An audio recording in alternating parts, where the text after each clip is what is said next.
It was the Nigerian chief that had invited us to see him when we were in Lagos. The chief was outside waiting, dressed in very fine tunic garments made of very luxurious traditional fabric, otherwise known as a chieftaincy dress, and a tightly woven cap on his head. He was waiting for the valet service to bring up his Bentley. Linda called out to him as she approached him, and she bowed her head.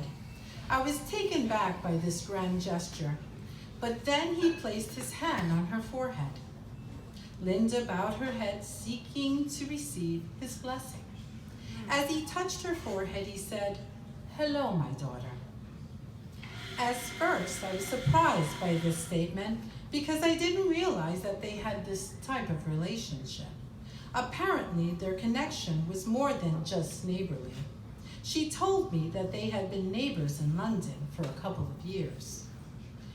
Wow, this was quite an interesting opportunity to see a closer portrait of Nigerian Igbo life.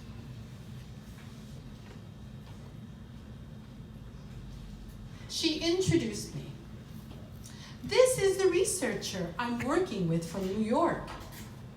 The chief did not give me any eye contact.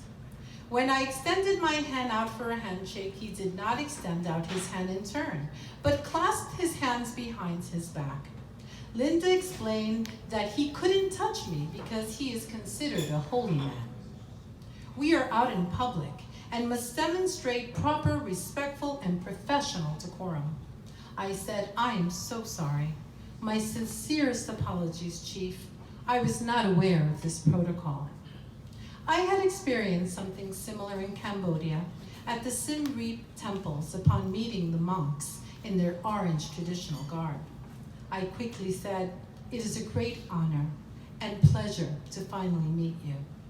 Hoping my comment would demonstrate some cultural sensitivity and responsiveness, I placed my hands behind my back and simply smiled. Linda thanked the chief profusely for extending an invitation for us to visit him at his home for lunch, and we were truly looking forward to seeing him. He then asked, "What color do you want?" Linda looked puzzled upon hearing this question. He clarified, "What color Bentley should I send for you to visit me? I have a blue one, a white one, a red one, or a green one." Oh my God. Linda quickly deferred to me to respond, and I immediately replied, "White, the color of purity, because we come with the purest intentions to ask for your support for the Kenyan child brides." At that moment, he looked at me, made eye contact, and he smiled, replying, "White it is. Whoa. It will come and pick you up. Be ready at 10:30. My assistant will receive you in the drawing room, and then we will be ready to share our meal." Woo! So we arrive, and I'm embarrassed to say it, thinking, okay, maybe the Bentley is just a front, but he lives in a humble setting. When we finally arrived and pulled up to a large palatial-style iron gate, I realized that we had not come to see a humble chief.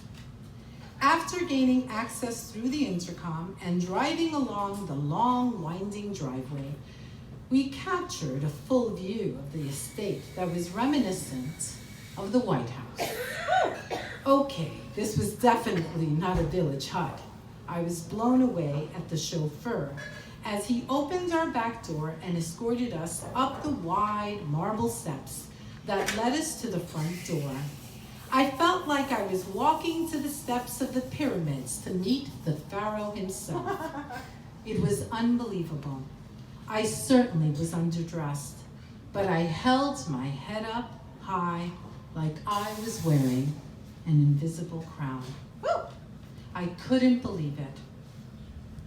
We had passed a hallway of at least 20 drawing rooms. Wow. My escort shared that people travel from all over the world to meet with him, and when he is ready to see them, he will see them.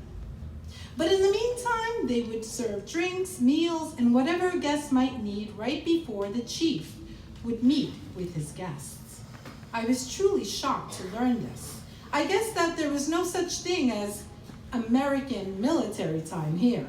Instead, it was more a relaxed timeline, an ebb and flow of exchange that followed a totally different rhythm than I was accustomed to.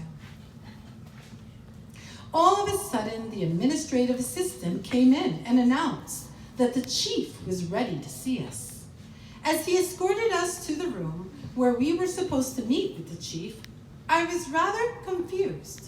I thought he was coming to our drawing room to meet us. Where was he taking us? As we followed the assistant, we were taking a long walk to another section of the large estate. It was like we were walking to the West Wing of the White House. He didn't feel like the same formal business space that we were waiting in.